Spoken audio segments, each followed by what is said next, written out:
It's the Winter Olympics, everybody! Which means Raw has been bumped from the USA Network. It's on the Sci-Fi Channel.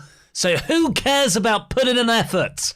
I mean, you know, they did go with the whole first hour commercial free. Granted, there was only 18 minutes of wrestling in the first 90 minutes of this show. I didn't think I'd ever watch an episode of Raw and think, man, I wish the adverts were in this. Because there's more time for them to do stuff that means nothing. Do you know what I want from Raw? More of it. Yes. Good.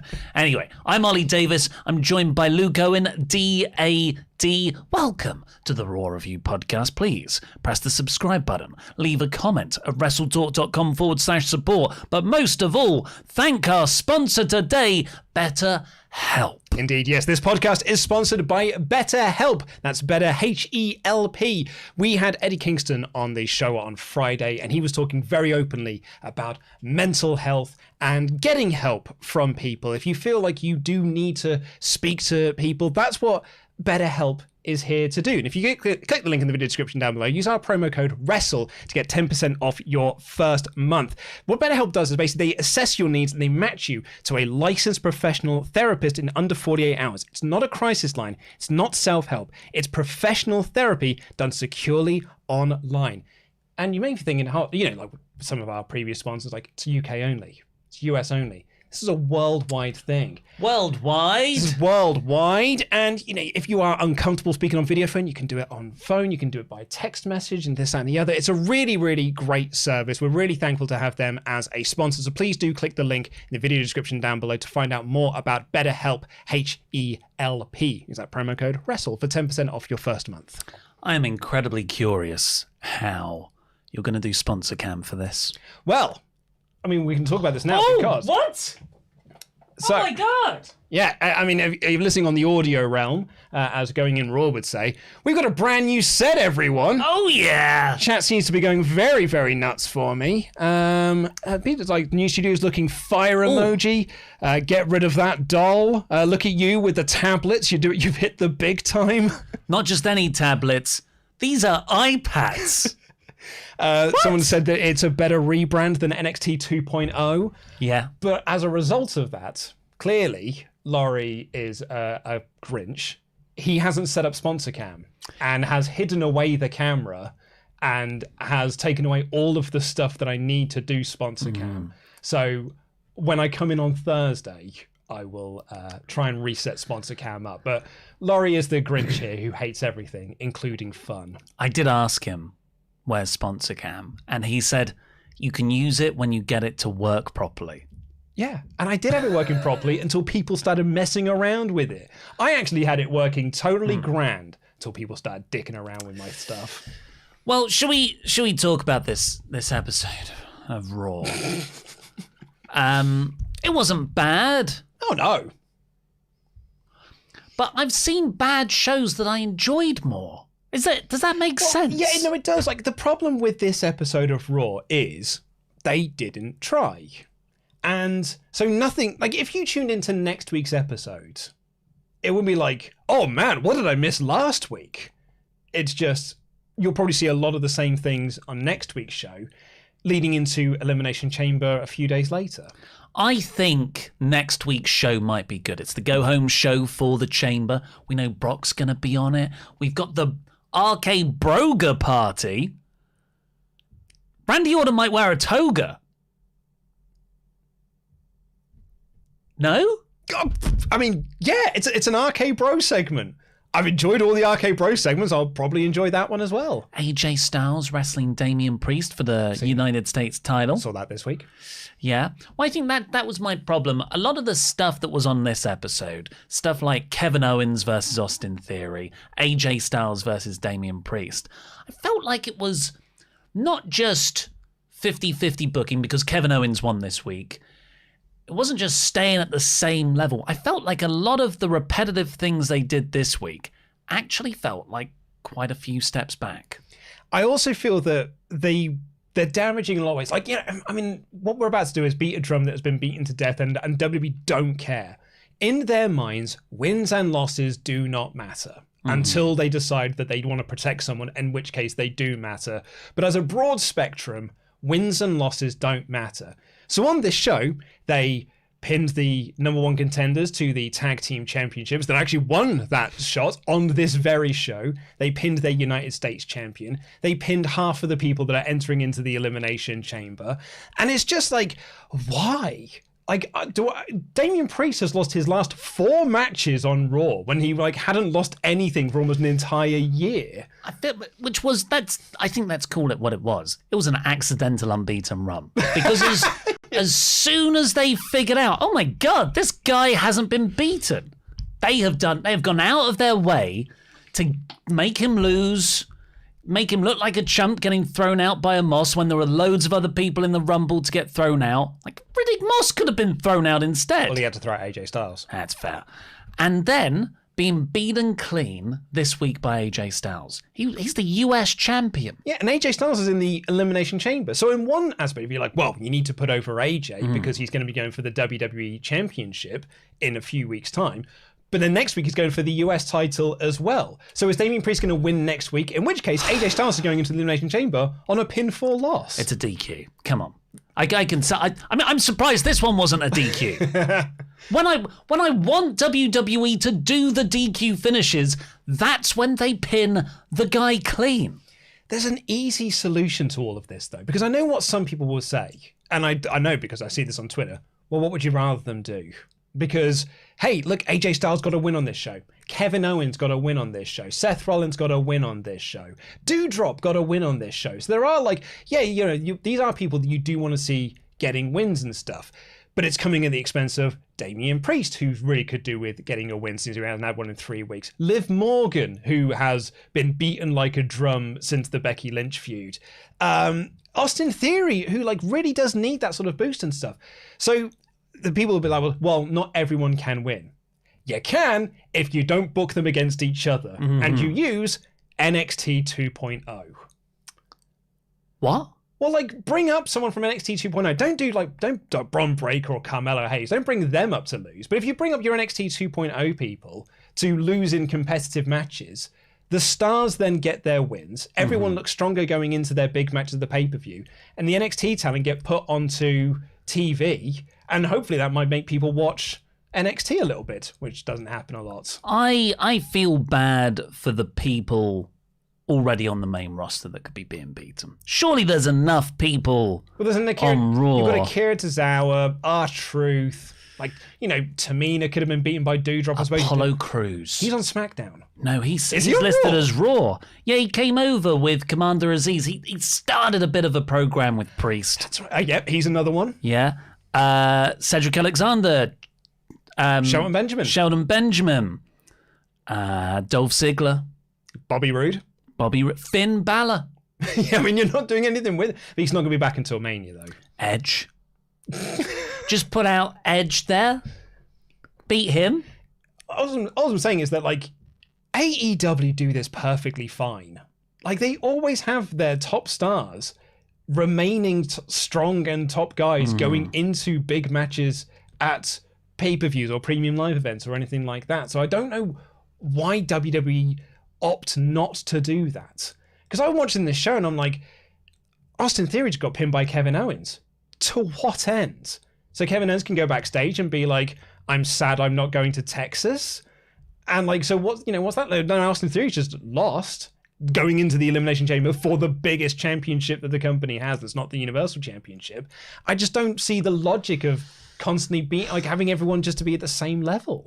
Yeah, well, it's a problem with WWE that's been long in existence. They just... Have you been watching the Olympics? No. They've got this sport called the biathlon. What two sports do you think make up the biathlon? At the Winter Olympics. At the Winter Olympics. Cross-country skiing. Yeah, one of them. Is it really? Yeah. Oh, wow, okay. Well, it's skiing of some sort. Okay, skiing of some sort and curling. No. Bobsledding. No. Biking. No. Snowboarding. Shooting. So what you're skiing down a slope to get to a rifle range, or is the rifle range the starting bit? No, you ski, and then you get to the rifle range bit, you stop, you've got your rifle on your back. Already? And then you ski some more. And shit that... They've Sounds watched amazing. Yeah, they've watched Roger Moore's James Bond. Yeah. And been like, okay, let's make a sport out of And this. then at the end, you've got to go off it and throw up your parachute that's got your country's flag on it. So what I'm saying here is, Raw didn't stand a chance. Not against the ski and shooting sport. Well, I don't know, because I'd imagine there's probably a lot of people who are tuning in to watch Resident Alien. Oh my God. They'll be like, they're catching the end of Raw and be like, well, I've got to watch this again next week. Yeah, so this was another part of Raw. It was on... Did something just move? No, it was me. It was my leg against the desk, don't worry. I thought something was falling down then. This was on Sci-Fi. And yeah, the first hour was commercial free. But was it commercial free, or did they just do a lot of adverts for things already on the channel? So we got a lot of Resident Alien trailers. Yeah. Which looks like one of the most forgettable premises. I almost want to watch it. It looks so bad. It's the sort of thing I would have expected to see up on Netflix, and then you click into it and it's like, there are 15 seasons of this show. Resident Alien. Let's see what the premise is. I mean, do you want to guess what the premise is? Because by the adverts, it looked like... Yeah, I saw the advert like 4 times, and I actually cannot remember. He is... Oh my God, it's second season. There you go. It's a mystery comedy drama TV series. It's based on a comic book. It's got Alan Tudyk in the main role, who is great.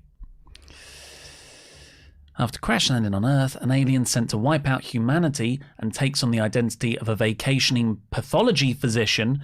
He is asked to do an autopsy on the town's doctor who has died in unknown circumstances. He wrestles with the moral dilemma of his secret mission, while also dealing with a 9-year-old boy who can see his true appearance, that of the alien.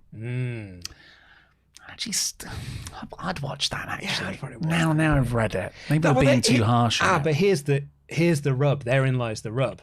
Good premise, not a great trailer. Because the trailer made me think like this show looks absolutely bobbins. But the premise of it sounds really... A lot of things sound really good when you're written on paper. Communism sounds great written on paper. It doesn't. It works. It's in theory. Why do you keep pushing communism? This is the second time in like 2-3 weeks where you've just said communism could work. It's because me and Tempest just keep using that Simpsons quote. Well...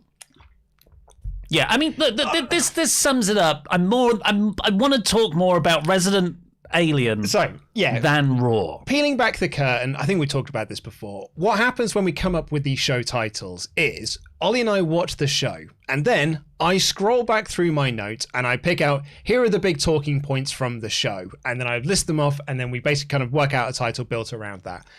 I was just scrolling back through my notes, and I was like, didn't matter, nothing. Who cares about The Miz? No one cares. This, that, and the other. I thought The Miz stuff was good. And then I just thought, well, that's the title of the episode, is that WWE didn't try this week because it's the Olympics are on. They're on a smaller network. They're probably going to get not a great rating this week. And therefore, I don't think they tried.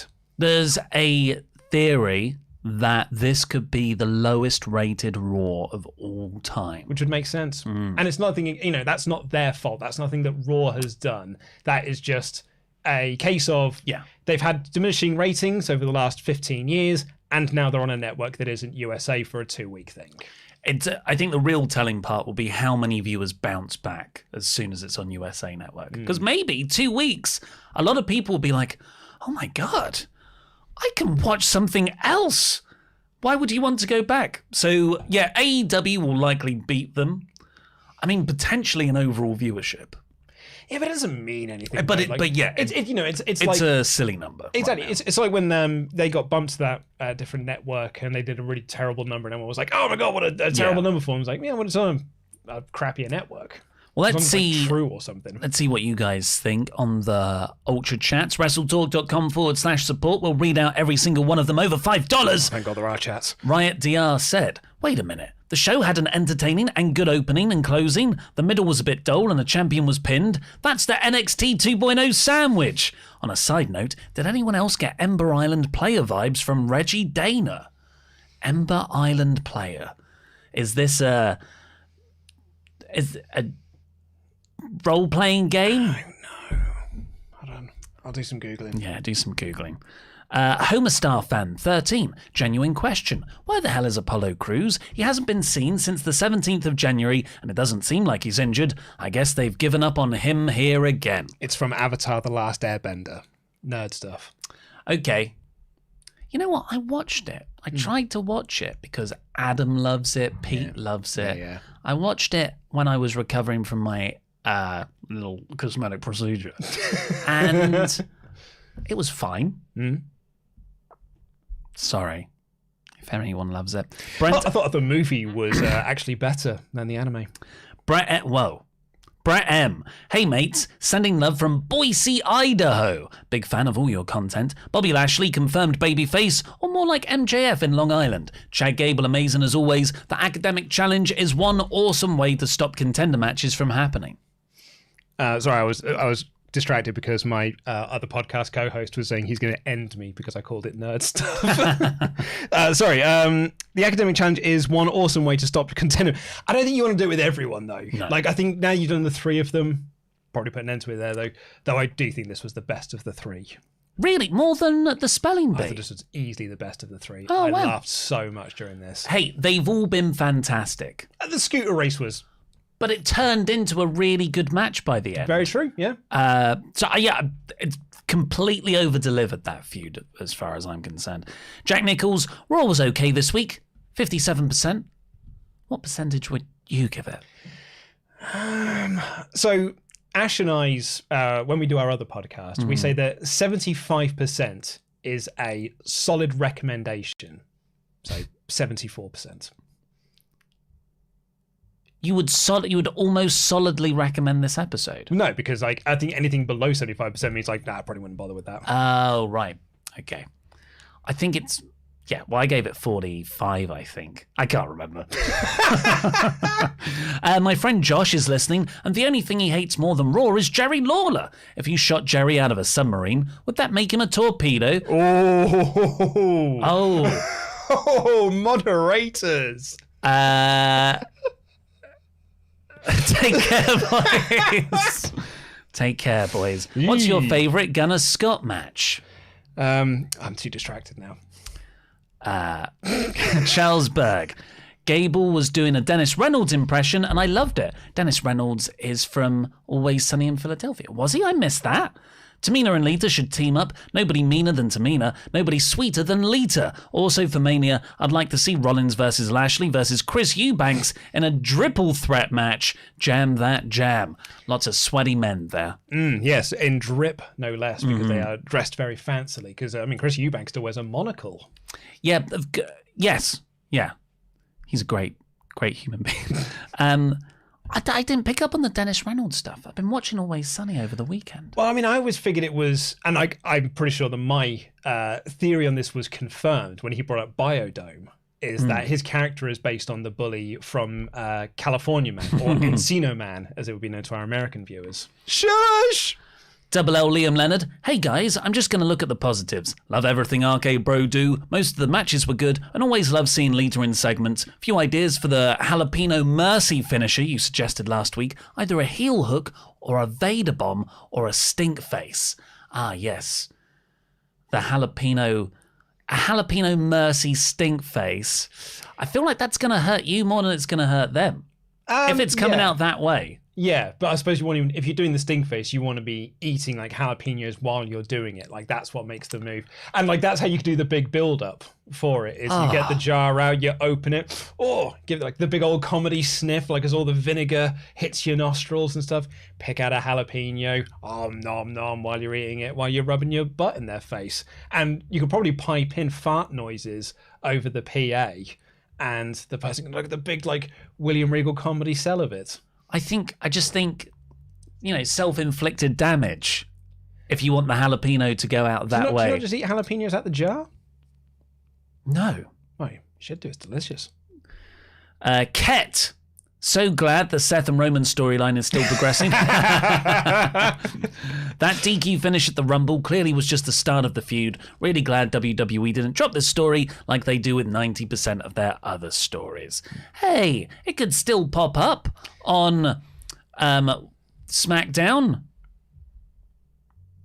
Now here's a word from our sponsors.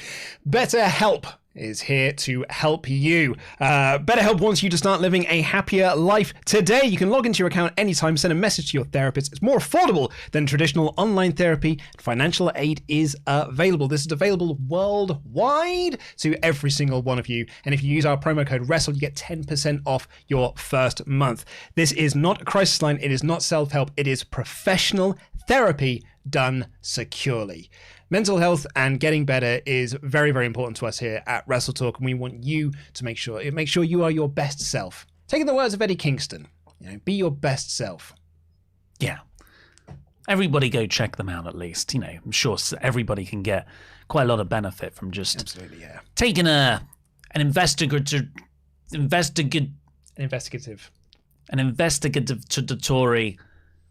toe dip in the water. Therapy. I just think it is something that more people should be open to. And one of the great things I think we are sort of progressing as a human race is that we are more open to be talking about this. Generations previous to us would have just sort of wallowed in this and would have just sort of like internalized everything and would put on the stone cold face of like, well, I'm fine. My father was fine. His father was fine. So I don't need to do that. I think it's particularly, and I don't want to generalize here, particularly within men that this is a problem. But I do think as we are progressing as people and as a human race, that it's not a taboo subject anymore. And I think that's great. And I think people like BetterHelp are here to help you. That's HELP, BetterHelp. I'm gonna admit it. I cried at CM Punk coming back. Did you really? I don't think I've ever shared that with anybody. You hid it so well. When he came back on Rampage, the emotions got the better of me, and I shed just a few tears. So yeah. Hey, I was just brave. You be brave too. Check them out. Exactly. And just to clarify as well, I don't think the Avatar movie is better than the TV series. I haven't seen either. Right, this episode of Raw, let's not speed through it, but let's certainly not dwell. You know what I mean?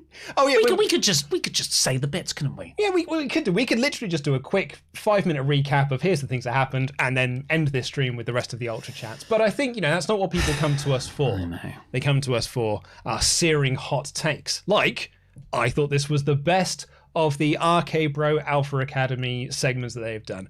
I thought this was genuinely brilliant. I think Gable's "Do Not Boo Education" line is the best catchphrase in WWE. It pops me every single time. I think his "I thank you" gags and his shush stuff is really, really funny. I love the fact that Otis got the answer right, but he shushed him down and then got it wrong. I thought that Matt Riddle and Randy Orton talking about weed was really, really funny. Randy Orton on TV, I think this might be the first time ever that Randy Orton's been on TV being like, by the way, I love weed. I think weed is awesome. Because that's just been his personal thing that he does backstage. But here he was like, no, me and Matt Riddle smoke so much weed together. This was his sort of, coming out party for that, wasn't it? Hey, but he screwed up the line. Because the line was meant to be, "You're not the only one that bakes around here, Riddle." And that's how Randy knew the answer to metric conversion of how many grams there are in an ounce, which apparently is a drug thing to do. And instead, Randy said, "I'm not the only one who can bake around here." But it was like everybody knew what he was trying to say. Exactly. I knew what he was trying to say. I don't mind. I'm having so much fun here anyway. I had such a blast in this segment. And do you know who else did? The crowd had such a fun. The crowd were way more into this than they were a lot of the wrestling on the actual card and stuff. And that helps because Randy Orton's so massively over at the moment. I think he's the most over person on Raw right now. Easily so. He's hot tag. Outside of Brock Lesnar. His hot tag in the main event was by far the loudest, most genuine pop on the entire episode. And that's consistent from town to town as well. That's not just unique to wherever they were, Cincinnati or wherever it was. That is, no matter where they go, he is always the most over person there.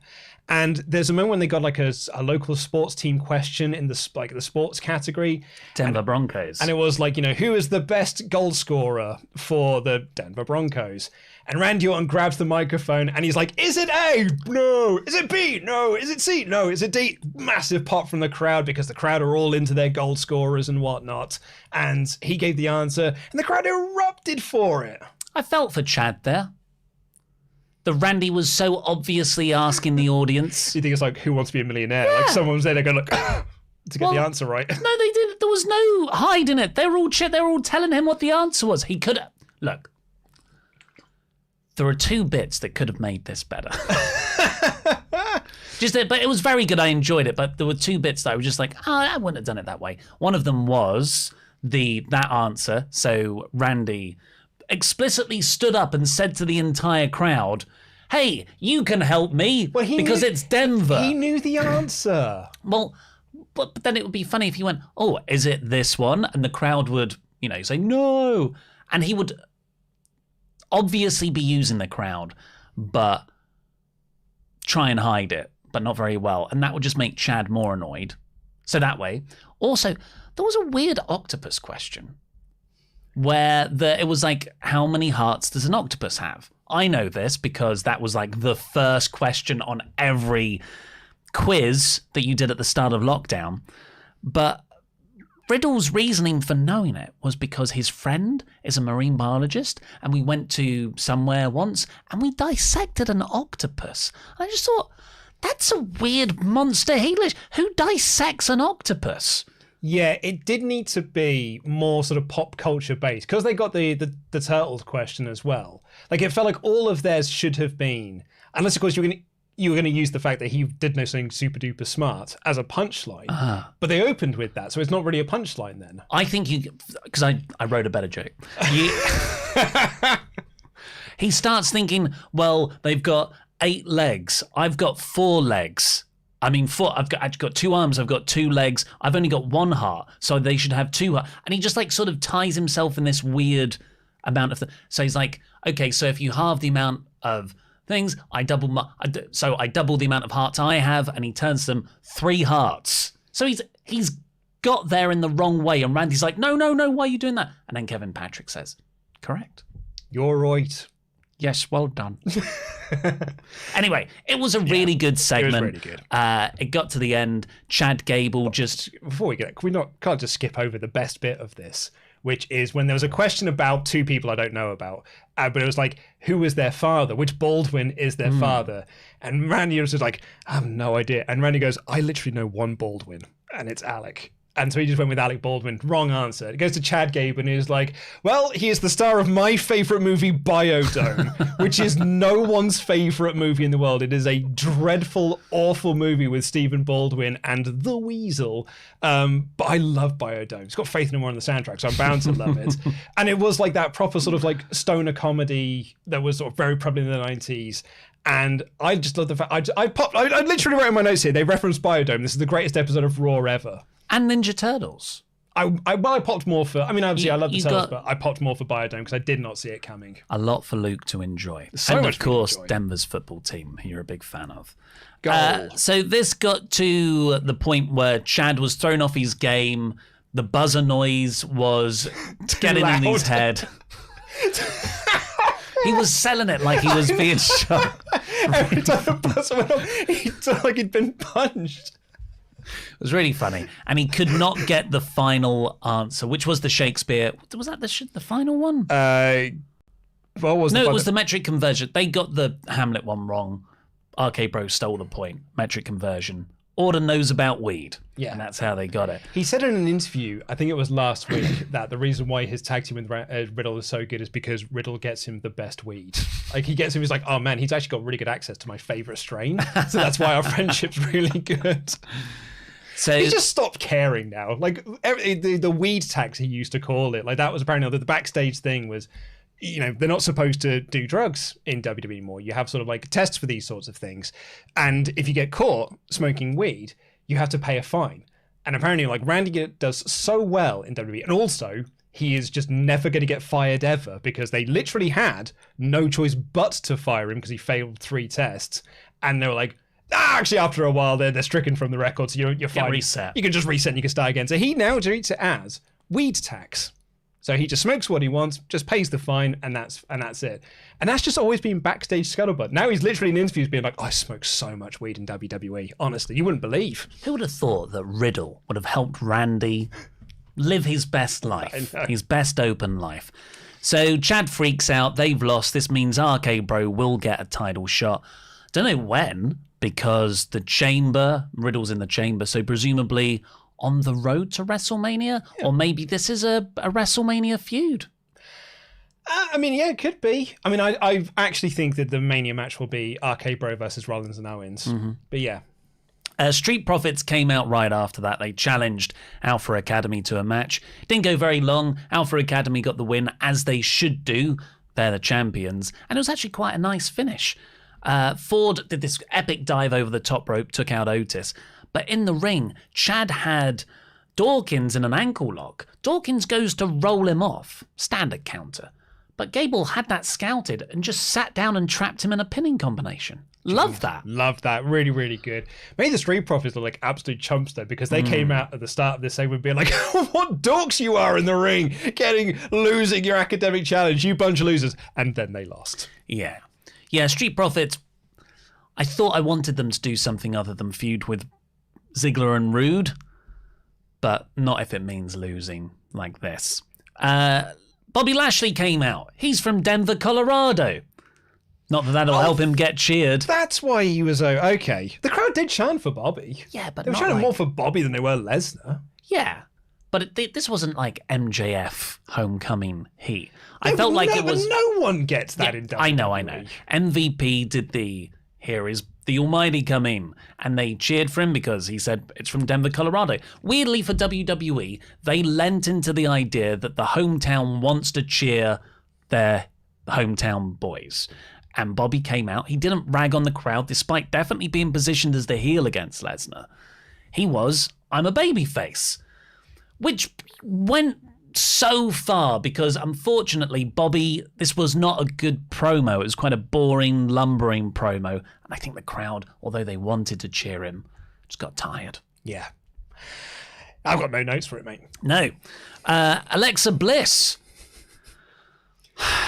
So to open the segment, they showed a recap of Alexa last week, and the segments on are so short. They're basically GIFs at this point, and so they basically just replayed the exact segment, like the whole segment they showed last week, and then it cuts to the graphic where it's like Alexa Bliss's journey back to Raw next, and Jimmy Smith says, "We're going to see Alexa Bliss's journey to Raw," thinking that they're going to go to a commercial break. But there are no commercial breaks in the first hour, so there's just this long pause, and he goes, right now. Thought we had a Resident Alien clip there. I'm sorry, guys. So then it goes to this third segment, or this Alexa Bliss segment. So if you didn't see the news yesterday, it's what Fightful Select are reporting. They have filmed 9 therapy segments for this Alexa Bliss return to Raw. Have we not had 9 yet? No, because we've actually only seen 2 of them. What? So what? Yeah. So no. Yeah. So the first week, where I had the ending where she screamed and like the camera was on flick and everything, I think that was one complete segment. The last 4 weeks of them have actually been the same segment, just chopped up into 4 different bits, maybe even 5 different bits. And I think even this week's one was still from that same segment about her handing back the Lily doll. Oh my God. Because later on in this show, the therapist goes like, last week you handed me back the doll, and I was like, it wasn't last week, man, it was earlier on in this episode. So they've done is this is what Fightful Select are reporting, they have chopped them up, and they are might even replay some of them because there isn't like a definite return date for her. So we are getting this probably until Mania. Oh God. Well, I hope Mr. CJ Lilly is enjoying these. I'm certainly not. What happened? Bliss was had to give the Lily doll back. She cried. It was rubbish, to be honest. And then later on, it was like, "How are you doing?" And Bliss said, "Yeah, it was fine. Like I put my anger inside me, despite this person annoying me, this person annoying me, me seeing some kind of demon in the supermarket. I don't care." To give some form of critical analysis on it, I guess she is making progress, because the demon that she saw was Lily, and she wanted to beat up the person who was Lily. So, or she thought was Lily. So that means that she is almost ready to put Lily behind her. AJ Styles. I don't care. AJ Styles then took on Damian Priest. When this match was announced, I was like caught between, oh yay, that sounds like a good match that I don't think I've really seen before. But then also, someone's got to lose. Yeah. Styles is going for the chamber. Priest is the US champion. I thought, well, okay, it's a DQ. It's a DQ finish. Priest will get too annoyed. Nah. That character trait did not play into this at all. And while there were some really good moments, because they are both very good wrestlers, the crowd never got into this. And then AJ just beat Damian clean. Yeah. What happened to that whole thing of like Sonya Deville berating him to like get his temper? Like, I mean, ever since she's done that, he has lost all the time. Yeah, so this is no good. Do you think they might take the championship off Damian and put it on AJ next week? I think DQ finish. What happened to the Kevin Owens story? No idea. Yeah. I don't know. Like, I mean, to be honest, if AJ won, cool. If Priest wins, cool.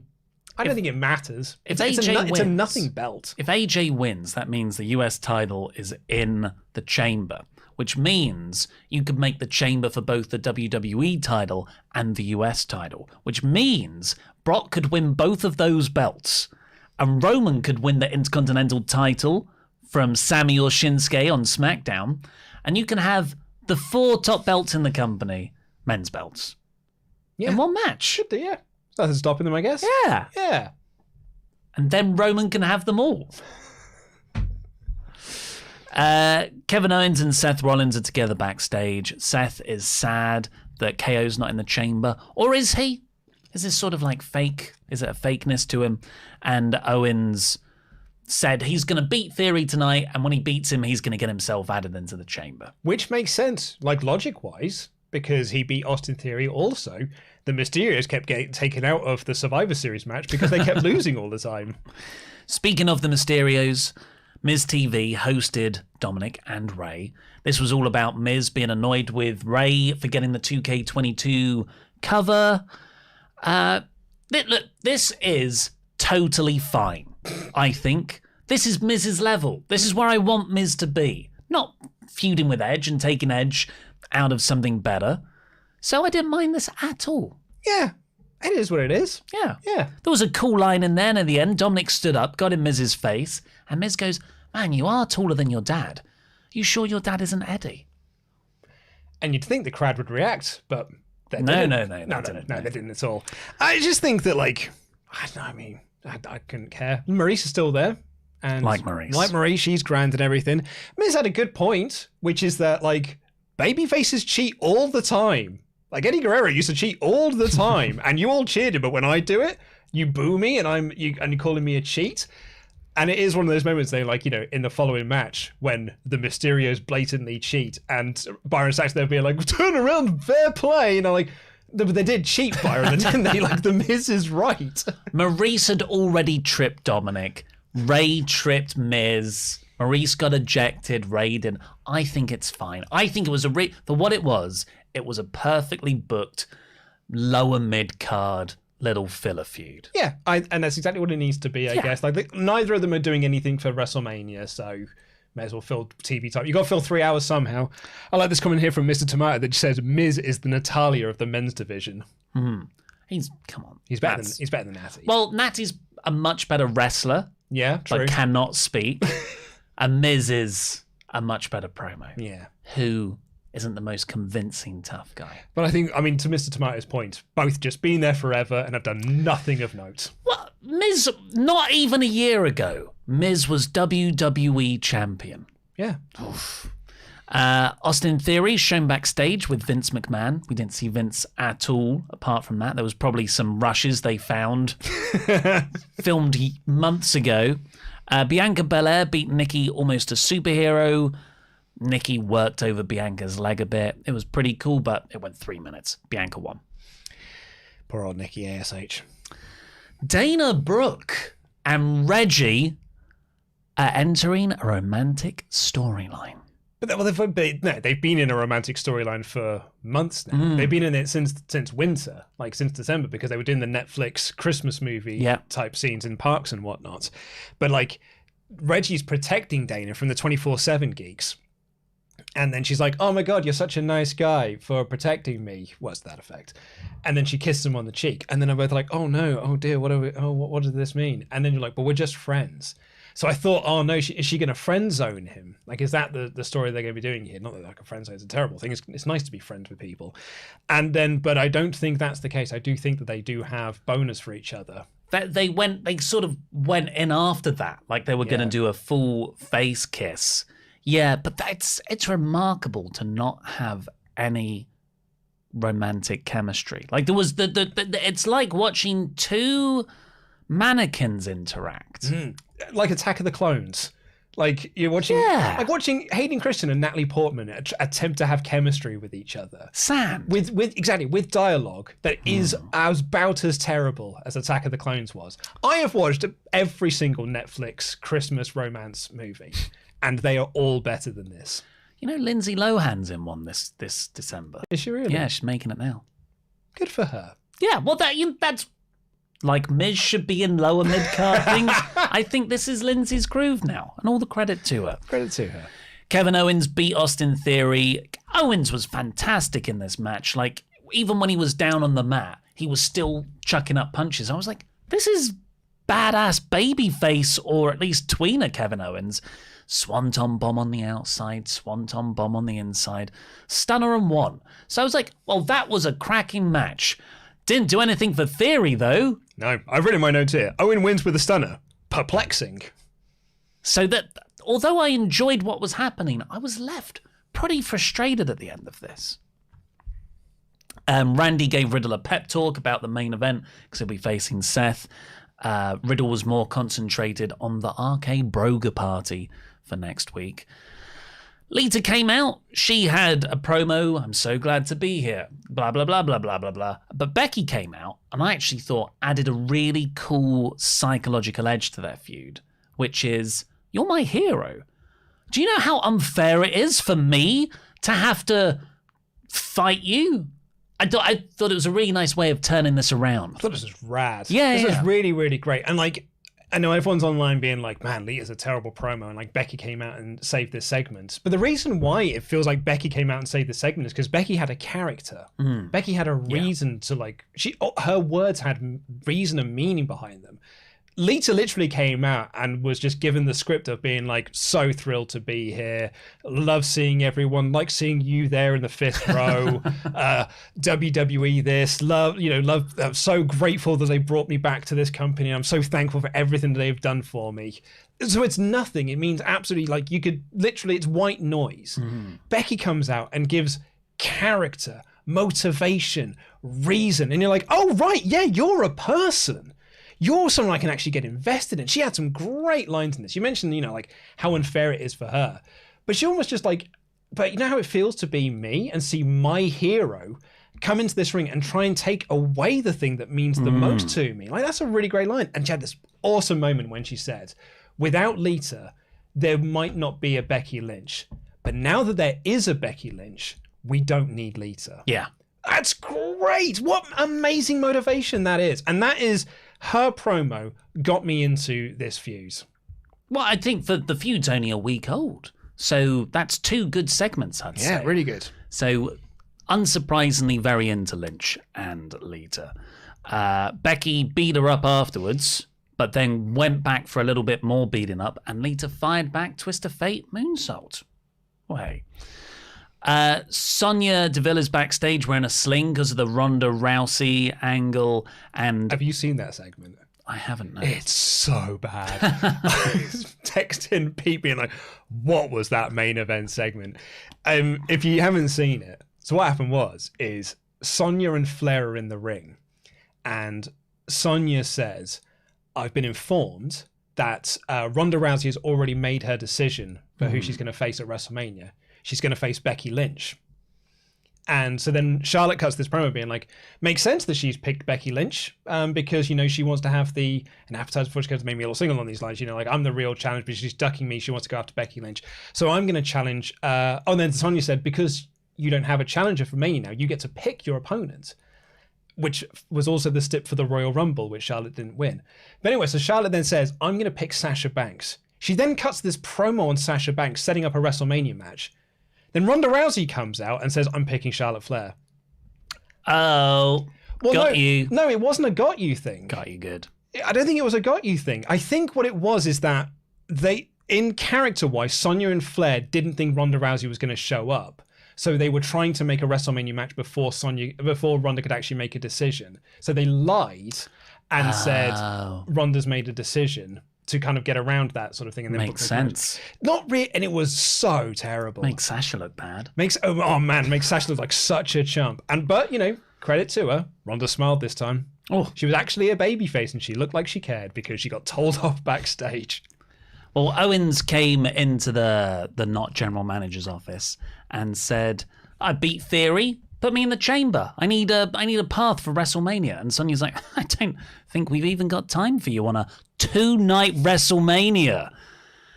And Owens sort of took this very badly and said, "The people of Texas need me. I need it." It was a weird.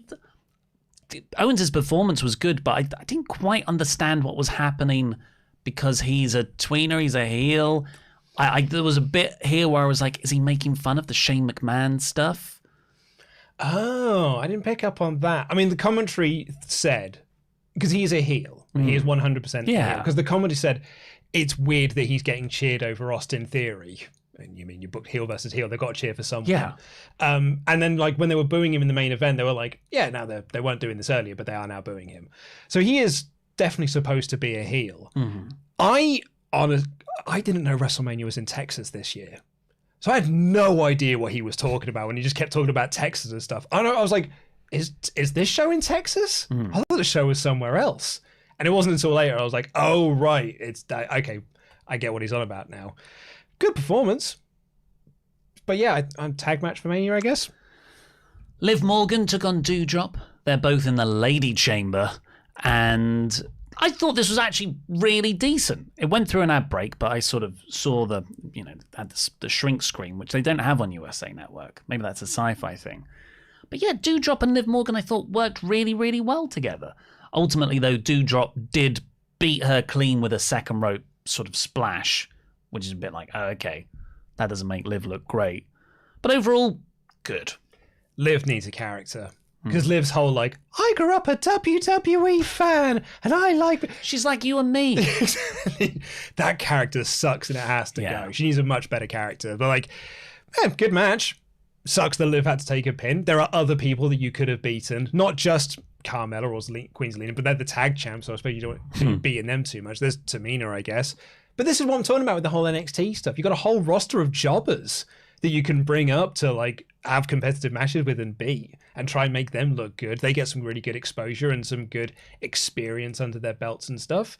It's better than beating your challengers for your main title. Who do you think is the 6th woman in the chamber? Because it's Liv Morgan, Rhea Ripley, Bianca Belair, Doudrop, and Nikki. All of who have lost, apart from Rhea and Bianca, I suppose. Everyone else has just lost a lot. And then a mystery 6th person.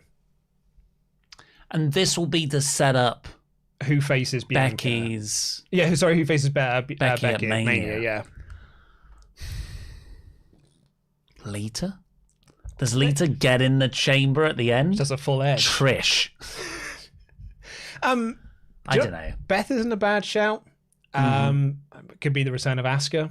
Oh, yeah, that'll be good. Yeah, that could set up a hot feud. But I don't. I mean, because if it's Asuka... Like, Asuka was handed the belt by Becky when Becky left, so there actually is some storyline. It works out really well. I mean, it would suck for Bianca because that's the story they've been telling for Bianca since SummerSlam last year. It doesn't need to conclude at Mania. Oh, the biggest show of the year? It doesn't have to be the biggest show that they do. They've got WrestleMania Backlash now. That's true, yeah. It's a 3-night WrestleMania. And the main event was Seth Rollins versus Riddle. They had Seth Rollins and Riddle. It was pretty good. And then about 8 minutes in, Kevin Owens attacks Riddle, restart as a tag match. Randy Orton came down, and we got a fun main event tag match that didn't really mean anything. Seth stomped on Riddle, so, you might as well have just done the singles match and not had to beat both tag members in their sort of format. And Seth walked off as Owens got RKO'd, laughing. Yeah, I guess this sets up, when they do win the tag belts, it sets up challenges for them at Mania because Rollins and Owens can come and be like, hey, we beat you a few weeks back. I think that sets us up for a title match. So, if it works out that way, grand. In isolation, though, it was like a case of, why would you pin your number one contenders that you just crowned on this show? Yeah, well, that's a show. I mean, overall, as we're going through it, doesn't feel like a 45% show.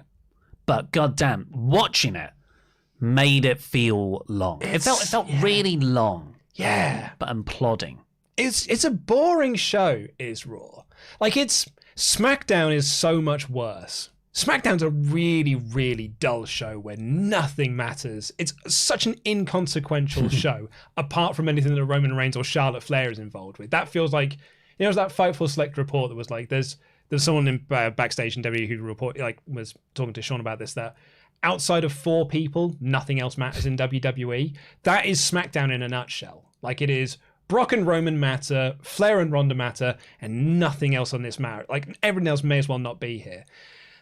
And on Raw, I don't even think you have the 4 people. I just think across the board, nothing matters. It's still Brock and Roman. And Ronda and Charlotte. Yeah, because even Bobby's there going I'm mad at Brock. And it's a boring show. And because it's so long, it feels longer because you're just not investing in anything. So I'd have probably said 2 out of 5, I guess. Because it's not terrible. It's not a bad show. It's boring.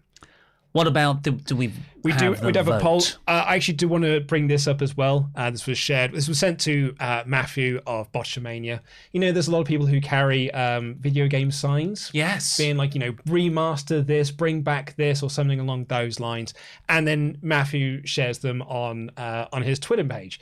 So, it's all fun and games and everything like that, literally games. But then there are some people who just now have to put up opinions that no one actually has because it's the only way you can get spotted. Like this person here who said that Simon's Quest is better than Dracula's Curse, which is frankly is not true. Absolutely no one in their right mind believes that. But it's well, every other thing has been said on a sign. I've got to put something up there that, even I don't believe this. It's the only way Matthew will notice me. And what about the poll? 35%. The poll said 35% average, 25% poor, 30% rawful. Now, we've often said with those sort of the 1 and 2%, a lot, I think half of it can be attributed to troll votes. But even so, 1 out of 5 being close to average. We haven't seen that for a while. That is negatively weighted. Yeah. It's one of the more boring shows they've done this year. Yeah.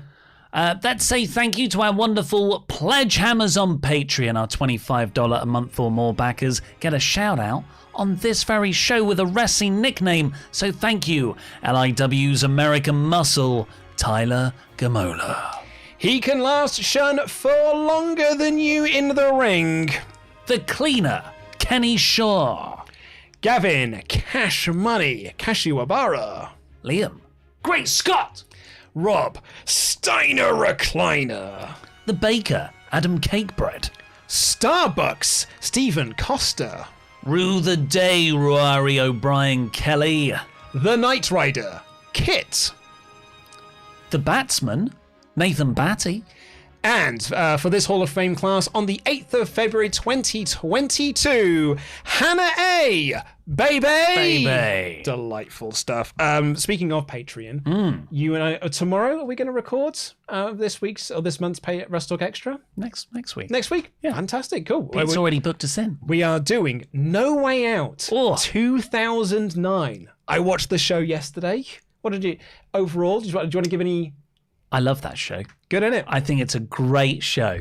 It has got a terrific bit of Shane McMahon booking in it. That is, I cannot wait to talk about. He's going to fight off Cody. He's going to fight off Ted DiBiase Jr. He's going to nearly beat Randy Orton because he's a tough guy.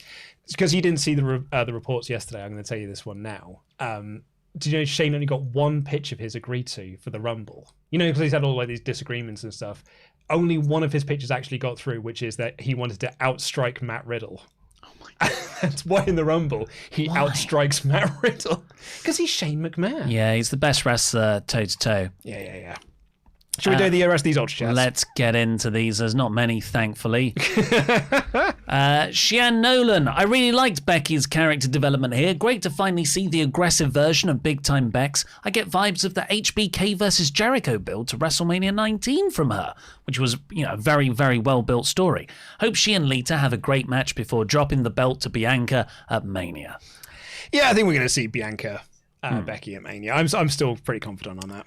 Plasma Petey. Morning, Luke and Ollie. I genuinely think I fell asleep during Raw last night. What Miz said was so wild and bold that it made me wonder, what would Eddie say if he was alive?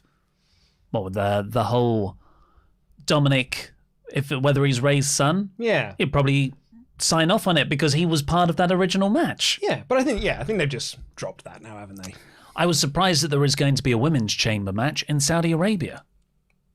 Oh yeah, that T-shirt match. The progression is slowly trudging along. Charles Turner, member for 9 months now. Hello guys, the potential of Goldberg beating Reigns for the title and Lesnar winning the WWE title back scares me. Talk about a doomsday timeline. I'm really confident that Brock is winning the chamber. Yeah, with the US title in. All the belts. Swain So Sour. Hello, gents. Thanks for watching so I don't have to. Haven't watched Raw since before the Thunderdome. That's years. Well, no. It's 9 months. Heading to AC tonight for Dynamite tomorrow. Who do you want to debut? My pick is Limitless Keith Lee. Also, wish me luck on the slots. Fruit machine. So, okay, so AC's Atlantic City. I hope I can see some sluts too. It's a Beavis and Buyer joke. I think it's going to be Keith Lee. That's my. Yeah. That's the one I'm most confident in it being. I love Keith Lee, but Tony Khan did say dream level signing. That for me is a dream level signing. Oh yeah. For us, but I would like to say that in interviews, public interviews. I think that could be a bit. Hey, it's Christian. You remember? Remember when he said it? It's Hall of Fame worthy signing. Tune in. It's going to be CM Punk. It's Christian.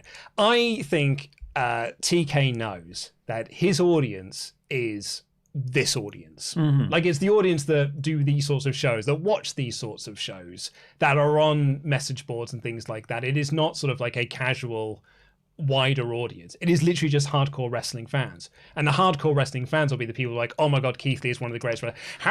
They're on the YouTube comments, how could I screw up Keith Lee? I do that voice. That's what I said literally on a podcast. That's been Adam's whole thing for a couple of months. Exactly. So it is, I can 100% seeing it being Keith Lee, and for TK to think that is a big deal to wrestling fans. But what about all the Big Bang Theory audience?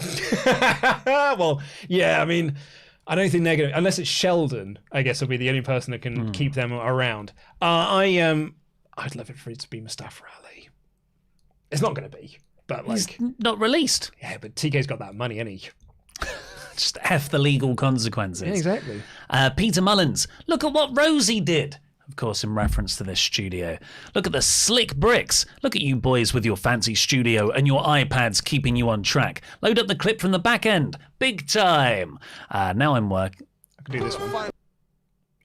Or I'm an ass man.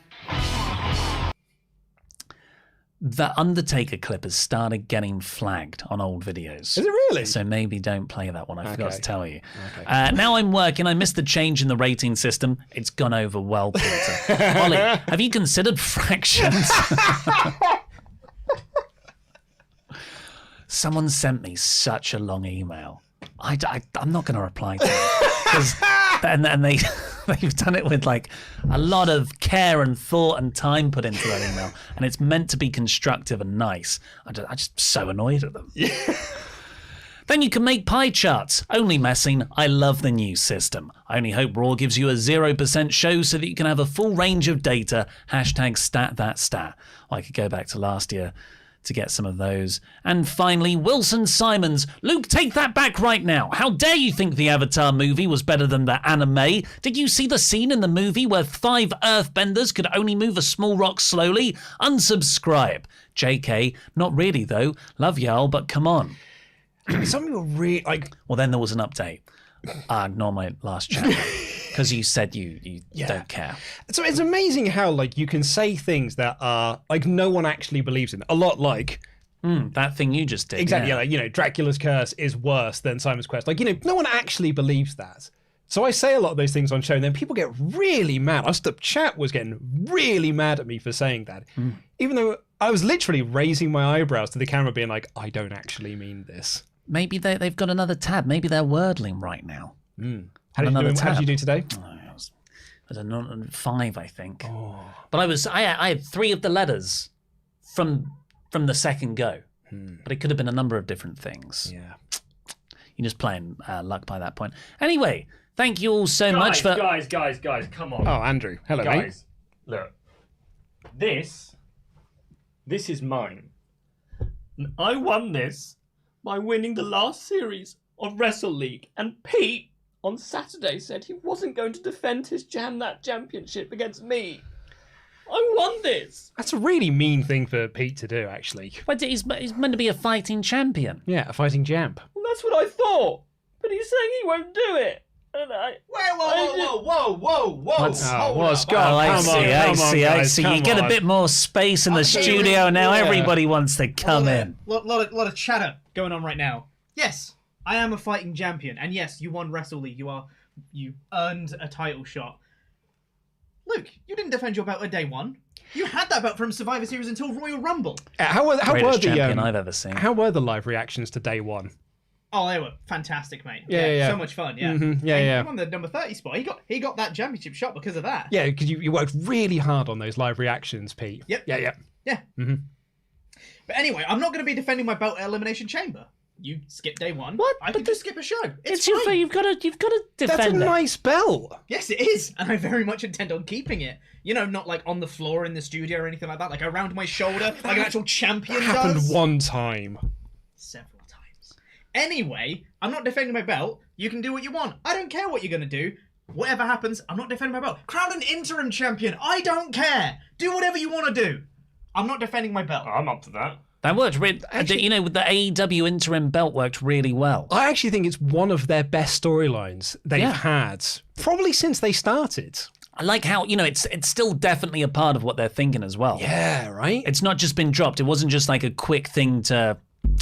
Yeah, it's not just a plaster fix, is it? No, it definitely wasn't a panic move. It was 100% a great, well thought out plan. Wait. Yeah. Wait. So Yeah. you're actually gonna do it? You're actually gonna crown an interim Yeah. champion? Interim champion. Yeah, that's a great idea. Elimination Jamba. All right. Andy, Elimination Chamber. It's you versus I don't know, who's it going to be against? I'll pick someone. I'll pick your I don't challenge. care who it is. I'm gonna win. And be the interim champion. Yeah. See this? That's gonna be mine. I mean, you want the... Okay, sure, yeah. They're both gonna be mine one day, but briefly, that's gonna be mine. Okay. Because you sure. won't be in the office with that one, Yep. so I'll have to take that one. Yes, Well, I'll think about it. I think there's someone I've got in mind to face you, but we'll think about it. There's someone who's kind of overdue a championship shot. You know? You think it's a for life thing? I think it's a for life thing. I think it's see. Honko the murder clown. We'll see. Nepotism. We'll figure out someone. Anyway. Cheers, I'll guys. see you. Oh. I'll See see you you later. later. Bye. So much. Walking off different directions. There's do you so think much of space. What do you think of the set? Oh, it's great. It's really nice, isn't it? Rosie genuinely did such a good job. It's really cool. Also, yeah, Asymmetrical. you've got to like move it back now. Here? No, like back this way. It's just it looks really bad on the shot. You got to have them like to get. Oh, Together? Yeah, like this. you guys make me angry.